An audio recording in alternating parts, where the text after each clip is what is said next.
నిత్యం రద్దీగా ఉండే హైదరాబాద్ వెలవెలబోయింది. సంక్రాంతి సెలవులతో 3 రోజులుగా నగరంలోని రోడ్లు ఖాళీగా కనిపిస్తున్నాయి. నిత్యం ట్రాఫిక్ తో నరకం అనుభవించే వాహనదారులు ఖాళీగా ఉన్న రోడ్లపై రయ్యన దూసుకెళ్తున్నారు. అటు రేపటి నుంచి మళ్లీ ఆఫీసులు మొదలవుతూ ఉండడంతో ఇప్పుడిప్పుడే జనం నగరబాట పడుతున్నారు. దీంతో టోల్ గేట్ల వద్ద వాహనాల రద్దీ క్రమంగా పెరుగుతోంది. సంక్రాంతి పండుగ వచ్చిందంటే చాలు నగరవాసులు సొంత ఊళ్లకు బయలుదేరతారు. పండక్కి 3 నెలల ముందే రిజర్వేషన్ చేసుకుని మరీ ఫ్యామిలీలతో క్యాంప్ కడతారు.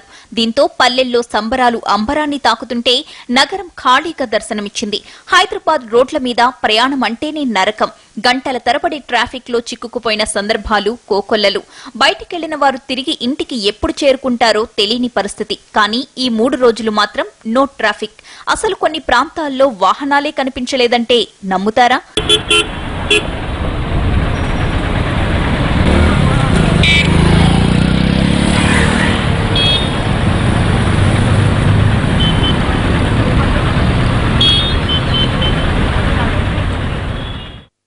ముఖ్యంగా నిత్యం రద్దీగా ఉండే జంక్షన్స్ కూడా ఖాళీగా కనిపించాయి.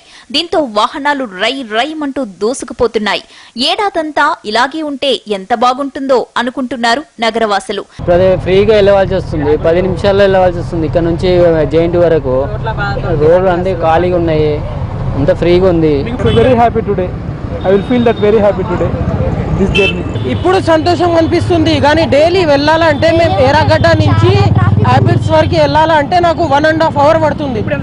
ఇప్పుడు మాకు 25 minutes పడుతుంది. నిత్యం ట్రాఫిక్ జామ్లతో రద్దీగా ఉండే Khairatabad, Panjagutta, Jubilee check post, Chadar Ghat, Kukatpally, Mehdipatnam జంక్షన్లలో సంక్రాంతి ప్రభావం ఇప్పుడు కళ్లకు కట్టినట్లు కనిపిస్తోంది. అయితే ఇదంతా కొన్ని గంటల సంబరమే. మళ్లీ తిరుగు ప్రయాణాలు మొదలై అంతా నగరానికి చేరుకుంటే ట్రాఫిక్ నరకమే.